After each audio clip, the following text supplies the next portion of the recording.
Apa hukum makan masakan orang bukan Islam yang diyakini dia memasukkan babi dan diyakini bekal makanan bercampur aduk? Clear, haram. Haram dia makan. Cuma begini tuan-tuan, kita kira apabila tuan-tuan yakin benda tu bercampur aduk, haram. Ataupun keyakinan besar kita pergi ke kedai yang menghidangkan khinzir, maka keyakinan besar kita bekasnya masaknya bercampur dengan khinzir, maka satu Muslim mengelak haramnya makan, mengelakkan.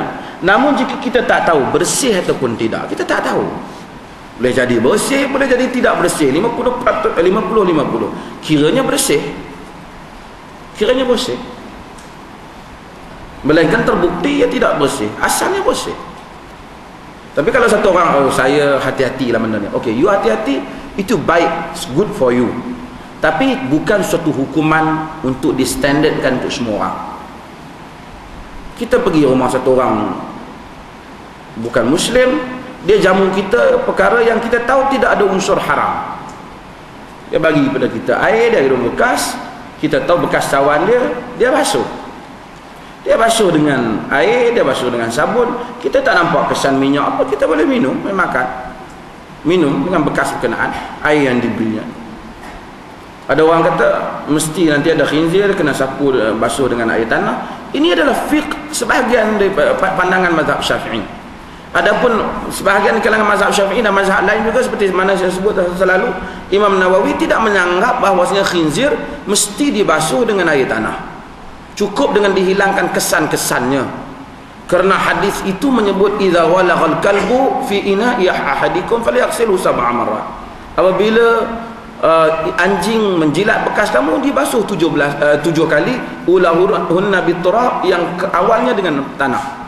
Cuma mazhab Syafi'i dia faham bahawasanya kalau anjing pun 7 kali, yang pertama dengan tanah, khinzir lebih teruk.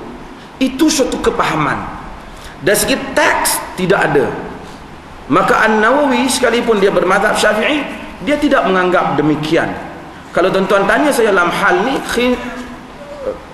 anjing 17 kali, satu dengan air tanah, itu kalau dia jilat kena air liur dia. Kalau dia kering, dia masuk, dia lintas dalam masjid ni, dia kering, kita sapu je. Al-jaful bijaf tahurun bila khilaf, kering dengan kering bersih tanpa khilaf, tidak tanpa perbezaan. Adapun khinzir, bekas yang digunakan, kita beri hotel pergi, mungkin ada bekas, dia basuh bekas berkenaan, kita tahu dia basuh, tidak ada kesan. Bila tidak ada kesan khinzir, boleh dimakan.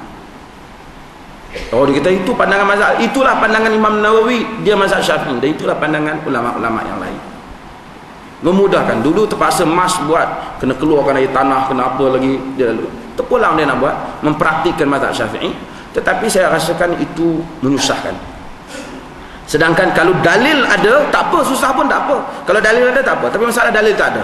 Dalil hanya sangkaan dalam hal ni. Kalaulah anjing begitu, babi mesti begini katanya. Lebih teruk lagi. Itu satu tafsiran.